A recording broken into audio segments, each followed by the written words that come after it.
guys. So I kind of wanted to do this series on anxiety, but we'll just see, where it goes. So one of the huge things that might cause anxiety in people is looking for the glory or the validation or the approval of man. And so even in the beginning, Adam ended up listening to his wife rather than listening to God. And so that is in Genesis 3:17 through 18. And to the man he said, because you have listened to the voice of your wife and have eaten of the tree of which I commanded you, saying, do not eat of it, cursed is the ground because of you. In toil you are to eat of it all the days of your life. And the ground shall bring forth thorns and thistles for you, and you shall eat the plants of the field. So, when people are suffering from anxiety, it's often because there is something going on with them spiritually. So I like to think they are divided in multiple ways, because God did say he will scatter people. And scattering doesn't necessarily just mean physically, it can also mean mentally. And so anxiety is kind of this place in where you are scattered in multiple directions. And the key of that is basically coming to God in prayer or in fasting, or you have to get your mind orchestrated on the Word of God and what the truth is. Otherwise, you're going to continue to be scattered.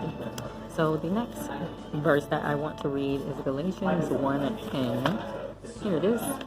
For do I now persuade men or Elohim, or do I seek to please men? For if I still please men, I should not be a servant of Messiah. So this is basically talking about, are you doing this for Christ, or are you doing this for man? Because the snare that you can fall in is you start preaching for man, and then you might adopt those doctrines which sound good to the ears of man, and then all of a sudden you're out of right standing with God.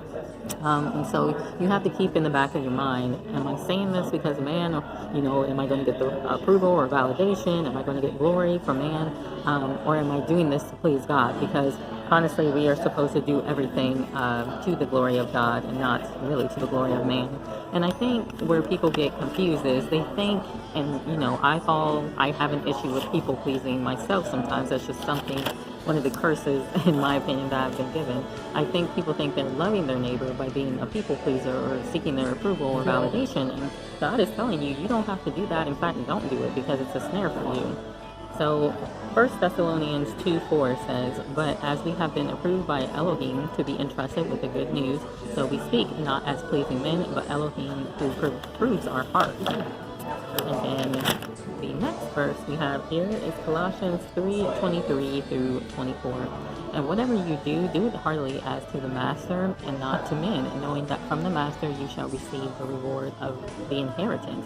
It is the master Messiah that you serve. So yeah, one of the things I got into recently was wanting some kind of thank you or some kind of approval from the people at work that I was doing a good job. And so what ended up happening was the devil started to do the opposite.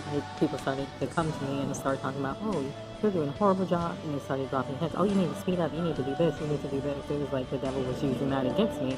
And so I had to remind myself, even at work, I'm supposed to do it as if I'm working onto the Lord. I do everything onto the glory of God and for the approval of God, and not for the approval of man. Because honestly, in my opinion, man is much harder to satisfy, because men have a variety of opinions, and so you're constantly going to be stuck trying to satisfy every single person around, whereas God has one way. And so if you do things his way, he's going to approve you. Acts 5:29.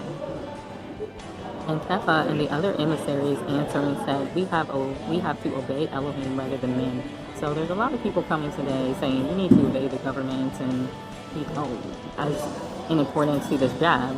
But what does the Bible say? It says that this jab is sorcery according to Galatians 5:19 through 20. And it says in Revelations that people were deceived because of their sorceries. And if you look that up in the Greek, the word sorcery translates into pharmakeia, which means drugs and medicine. And so, we have to obey God. What does God say to do? Because God is the master. And so, we're not going to do this because, they just tell us to do it and I want to feel good. No, you got to obey God. So the next verse is Ephesians 6:6 through 7.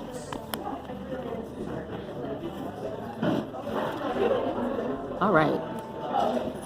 So I'm going to start with Ephesians 5 through 7. Servants, obey your masters according to the flesh, with fear and trembling and sincerity of heart as to Messiah, not with eye service as men pleasers, but as servants of the Messiah, doing the desire of Elohim from the inner self. And so this is saying, obey those people that are in leadership. And these are true leaders. These aren't false leaders, because some people are obeying false shepherds, false prophets, false teachers. No, these are people that are truly after the heart of God. But you're not supposed to obey them to please them, like as man pleasers, people pleasers, but you're supposed to obey them because God has put them in leadership and has given them the knowledge and the wisdom to give you counsel and to give you guidance. And so, you're doing it to the glory of God, basically. And the last one I want to share is John 12:43. For they love the praise of men more than the praise of Elohim. And so that's what a lot of these so-called preachers, these false teachers, anyone who's a false brethren, they might fall into this, because they also might be looking for some kind of money or some kind of reward, and so they end up doing this. So, it's best just to do everything to the glory of God, and He will reward you spiritually. You might not have the followers, you might not have all the money and all the riches and that these false teachers and brethren have, but at the end of the day, you're right by God, and no one can take that peace away. So you guys be blessed. Bye.